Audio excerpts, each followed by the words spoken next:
do conceito de inteligência emocional dos pesquisadores Peter Dallevy e John Mayer, de 1990, mas popularizado pelo psicólogo Daniel Goleman a partir de 1995, nós temos que é um conceito da psicologia para designar a capacidade do ser humano em lidar com as emoções. Para administrar as emoções e conquistar a inteligência emocional, é preciso haver equilíbrio entre as áreas do cérebro, hemisfério direito e hemisfério esquerdo. O hemisfério direito comandando mais o lado emocional e o hemisfério esquerdo mais a parte da razão. Então, enquanto o ser humano não pode viver sem emoções porque ficaria amorfo, né? Isso é um traço da personalidade do psicótico, por exemplo. O psicopata ele não sente as emoções, não tem empatia, não vivencia o que o outro vivencia. Então ele é meio que anestesiado. Então precisa das emoções, mas a razão precisa controlar essas emoções. Os 5 pilares básicos da inteligência emocional são a autoconsciência, né? O conhecimento das próprias emoções, o controle dessas emoções, a automotivação, a empatia e um bom relacionamento interpessoal. Bom, a partir daí nós entendemos que se o indivíduo consegue ser inteligente emocionalmente falando, ele será mais saudável no seu convívio social. Mas mais do que isso, será mais saudável também física, mental e espiritualmente. E aí nós chegamos a uma conexão entre esta área da psicologia e o espiritismo, cuja confluência permite que ambas reciprocamente colaborem para a promoção da felicidade do ser humano. Muitas enfermidades físicas e mentais, muitas frustrações, muitos conflitos com as demais pessoas, consequências espirituais negativas, que nós denominamos de kármicas, elas podem ser evitadas através justamente de um controle, quando a pessoa aprende a domesticar os seus instintos, a controlar, disciplinar e educar as suas emoções. Então nós veremos a partir de agora tudo isso aí no nosso tema livre de hoje.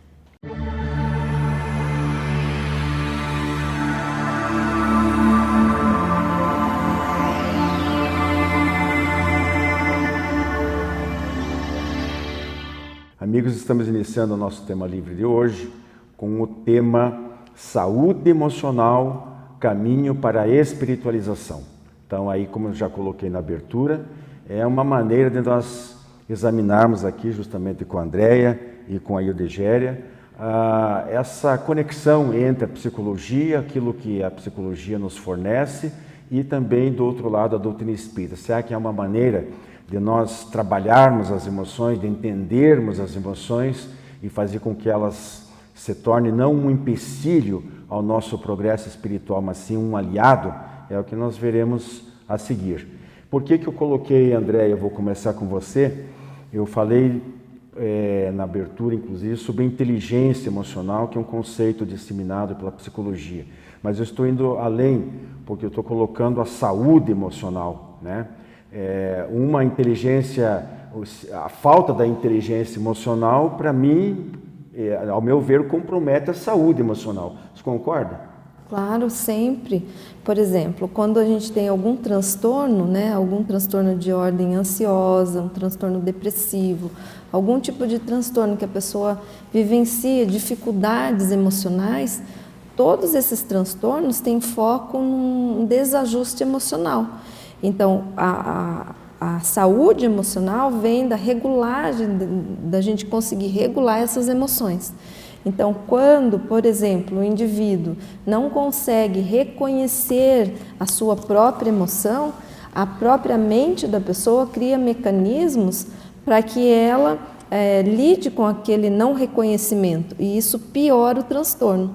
Então, vamos supor, num exemplo, né? Um indivíduo deprimido que não consegue perceber que a sua tristeza está muito fora do que seria, entre aspas, funcional.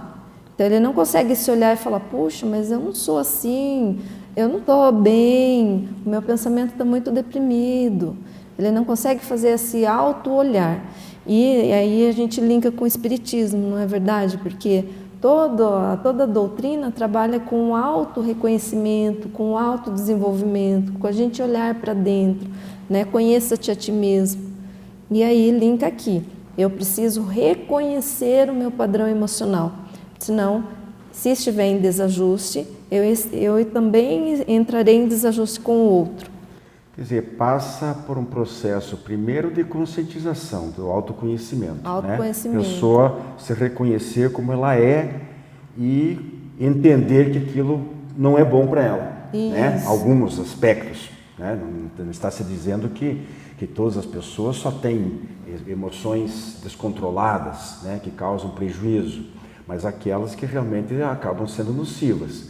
A partir deste momento, então, ela vai usar a sua inteligência emocional para mudar isso aí. Exato. E como consequência, nós chegaremos a uma saúde emocional. Saúde emocional. Que vai repercutir também na saúde física, mental e espiritual também. Né? É tudo interligado. Hoje nós ouvimos muito e estudamos bastante, na área da família especialmente, tem se voltado muito para isso, não é, Andréia?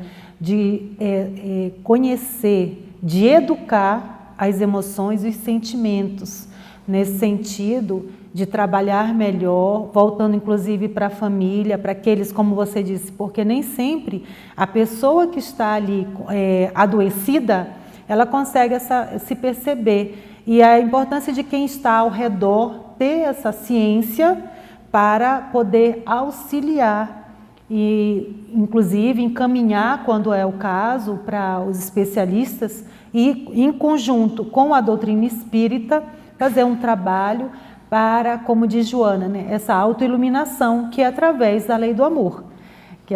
Joana diz que a autoiluminação, ela tem como vertente justamente o amor, que promove a inteligência nesse degrau, né, ou nessa escalada para a evolução.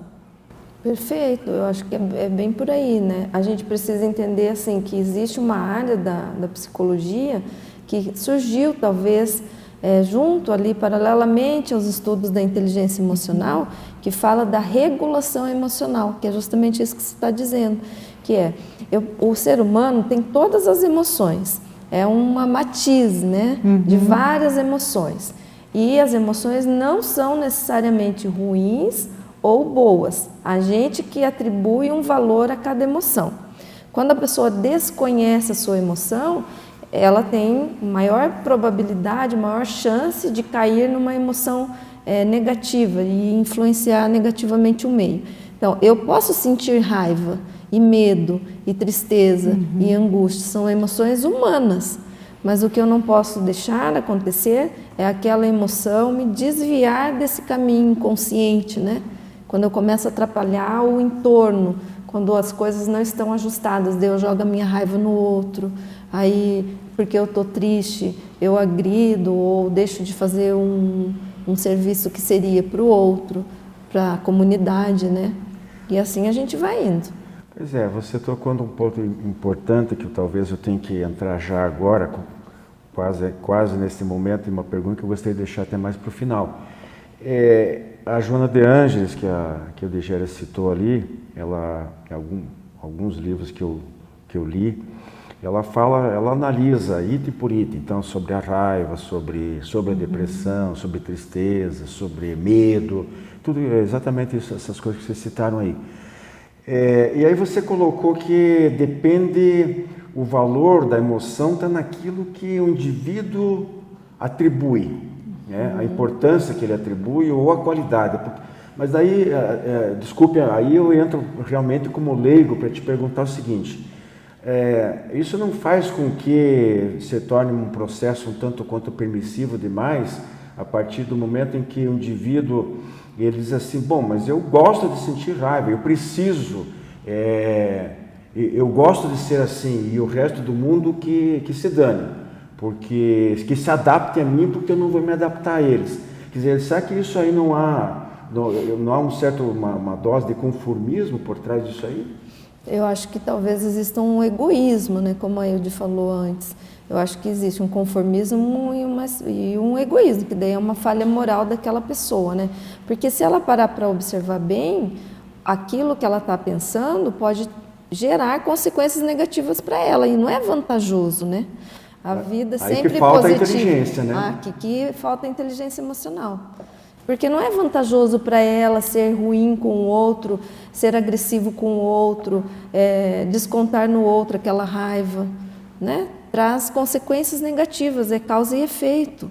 Então, ou seja, a pessoa, claro, ela tem, digamos, aspas, o direito de sentir certas emoções, mas ela tem que, coloquei lá no início, aprender a administrar isso aí, né? Tentar mudar. É o que a gente fala no Centro Espírita, sobre a reforma íntima, reforma né? íntima. Então, se você se acomodar aos defeitos que tem, não só do ponto de vista de manifestação emocional, mas com todo o seu comportamento, né?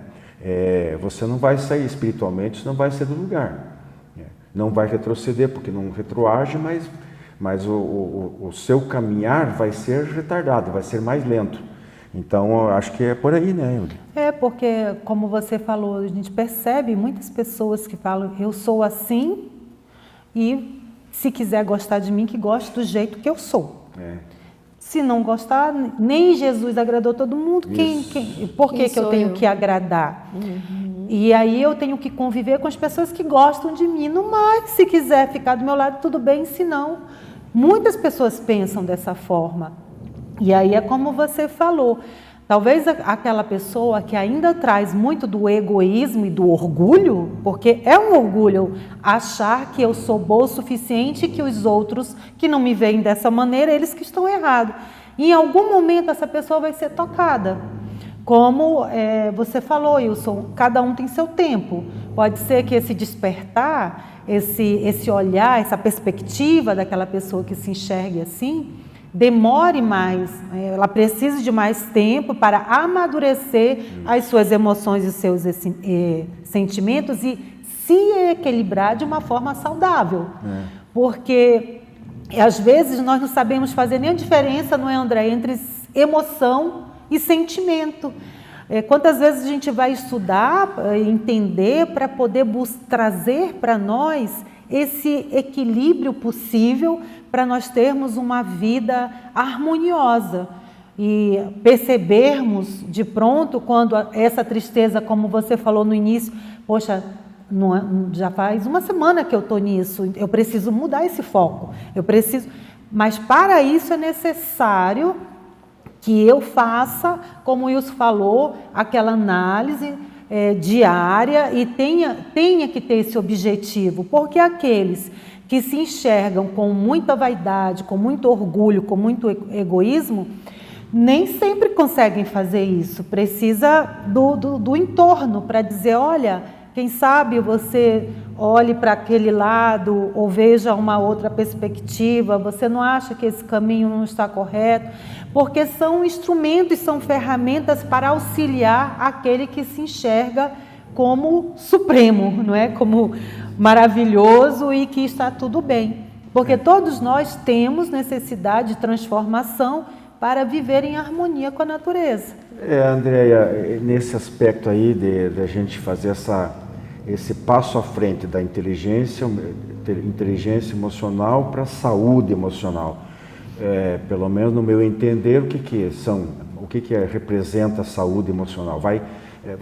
O indivíduo fica mais harmonizado consigo mesmo, com o ambiente que inclui as outras pessoas com as quais ela convive, com os desencarnados luminosos, digamos assim, com os bons espíritos, né? Porque imagine uma crise de ira, né? A pessoa que se enraivece por qualquer coisa e dispara. Então isso aí, primeiro, acarreta consequências físicas no organismo, descarga de adrenalina, aquela coisa toda, né? Sistema circulatório, faz bem para os nervos, para o cérebro, sistema nervoso, para o cérebro, etc, etc. Depois a saúde mental, porque está uma coisa muito atrelada à outra. E espiritualmente também afeta isso? Com certeza, tudo é interligado. Então, o nosso espírito, o que a gente pensa, né, é atributo do espírito. Esse pensamento, que é atributo do espírito, interfere no perispírito e, por sua vez, no corpo físico, que é o corpo material, não é? E o corpo material também interfere no perispírito e no espírito, por consequência. Então, quando a gente sofre uma doença, alguma coisa física, também deixa suas marcas. Então, é um intercâmbio contínuo dessas energias. Agora, quando eu entendo isso, que, por exemplo, eu tenho uma gama de emoções, sentimentos, como a Hilde trouxe, né? E eu aceito que eu tenho isso, eu consigo reconhecer essas emoções. Eu não estou negando as emoções. Existe uma área da ciência que diz que quanto mais você nega uma dada emoção, mais você sente aquela emoção. Então, se você falar que não está com medo, provavelmente você vai sentir muito medo. E esse medo vai aumentando até gerar um transtorno de pânico, por exemplo, que daí já é um transtorno que precisa tratar, não é verdade? Assim também a emoção desregulada pode gerar o transtorno bipolar do humor, que é essas raivas, essas explosões e assim por diante. Então, a saúde emocional basicamente é eu reconhecer essas emoções, ter empatia comigo, não no sentido de passar a mão na cabeça e falar assim, você pode sentir raiva e ir lá agredir o outro. Não, é no sentido de eu sou humano, essa emoção é normal, mas eu não preciso agir pela emoção. Deixa eu seguir mais um pouquinho com você. Eu queria saber o seguinte, isso aí que você falou dessa correlação que existe, né? As pessoas costumam falar que o ser humano, acho que é mais ou menos isso, né? Bio, psico, sócio, espiritual, né? É um conjunto, uma coisa interfere na outra. Agora, sim, tem gente que acha que, por exemplo, quando a pessoa está irritada, com raiva, com alguma coisa, a tua experiência, inclusive, na psicologia, diz o quê? Tem gente que diz que tem que desabafar. E não ficar remoendo, prendendo aquilo ali. Mas se ela desabafar, de repente, não estamos nem falando em agredir ninguém, nem quebrar objetos, nada. Mas aquele desabafo de, às vezes, soltar um palavrão, de mudar o tom de voz e tal. O que você acha melhor? A pessoa tem que segurar aquilo ali ou tem que pôr para fora? Essa é bem complexo, mas se ela conseguir colocar para fora de uma maneira assertiva, que é não estou agredindo você, estou só comunicando um sentimento, que é o ideal, né? Puxa, eu fiquei chateada com isso que você me falou. Eu não estou agredindo você, eu estou falando como eu me senti, né? E isso é uma maneira assertiva de colocar essa emoção para fora. É que daí se confunde, né? Desabafar não é jogar tudo em cima do outro, né? Desabafar eu estou expressando o meu sentimento. Expressar o sentimento é um componente da inteligência. Porque se prender muito internamente aqueles conflitos, aqueles sentimentos que ele não consegue resolver, né? Se ele não conseguir digerir, o ideal é que ele não explodisse, né? Que conseguisse justamente aquilo que eu coloquei lá no início. Disciplinar os instintos, domesticar, educar, etc, etc. Agora, é um aprendizado sequente, né? Bom, nosso tempo está esgotado, fica aí a nossa reflexão para a semana, para os nossos amigos. Tem as leituras, especialmente essas que foram citadas aqui, da Joana de Anjos, através da psicografia do Divaldo Pereira Franco, que fala muito aquela série chamada série psicológica. Ok? Um abraço a todos. Jornal Comunicação Espírita. Na matéria de capa desta edição, a mediunidade na Igreja Católica. No editorial, números e constatações sobre o movimento espírita. Em Trocando em Miúdos, Emmanuel e Luther King. Em livros que eu recomendo, de Hermínio Miranda, Alquimia da Mente. Jornal Comunicação Espírita. Assine e recomende.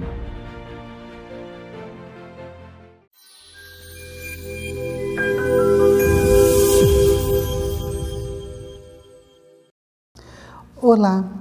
Hoje, no quadro Fonte Allan Kardec, nós iremos conversar a respeito do capítulo 145 do livro Fonte Viva, pelo Espírito Emmanuel e psicografia do médium Francisco Xavier. O capítulo 145 traz o seguinte: guardai-vos dos cães.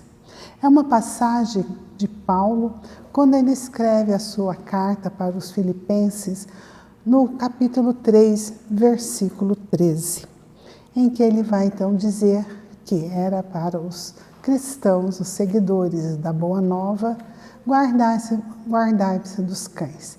O que ele quis dizer? Que cães são esses? Não são os cães que hoje nós temos em casa, tão amorosos, mas ele começa assim no livro Fonte Viva. Somos imensa caravana de seres na estrada evolutiva, a movimentar-se sob o olhar do divino pastor, em demanda de esferas mais altas. Então ele vem ressaltando que nós estamos aqui na Terra numa jornada evolutiva e que todos nós caminhamos sob o olhar e a proteção de Deus, com Jesus ao nosso redor. Assim como nós temos o amor de Deus nos acompanhando, nós também sofremos assédios daqueles que ainda não se despertaram para a parte moral, para o amor e para a caridade. E esses que ainda não despertaram, esses nossos irmãos, muitas vezes tentam nos tirar do caminho correto, através das calúnias, gritando, blasfemando, desmerecendo tudo que é sagrado, tudo aquilo que fazemos de bom. Eles só enxergam a parte negativa, afirmando que na Terra não vale a pena nada, é só o mal que vai reinar. Então, é desses irmãos ainda que não se despertaram para o amor, para a caridade, que Paulo pede, então, que tenhamos cautela e perseverança no caminho do bem e da verdade, do amor e da evolução, porque a nossa caravana, ela caminha sob o olhar atento de Jesus, que caminha conosco, mas nós devemos também fazer a nossa parte na perseverança. Fica aí o nosso abraço.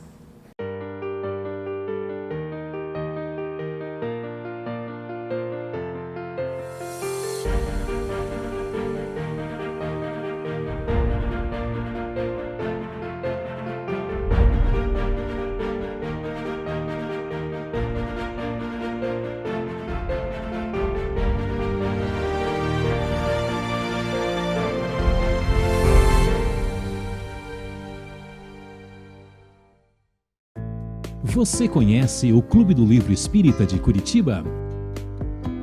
Com ele, você tem descontos de até 60% no preço de capa. E a cada 2 meses, recebe 1 ou mais livros em seu endereço. Associe-se e tenha o melhor da literatura espírita em sua casa e ainda ganhe uma assinatura do jornal Comunicação Espírita durante o período de 1 ano. Clube do Livro Espírita de Curitiba. Associe-se e contribua para a manutenção do programa Diálogo Espírita.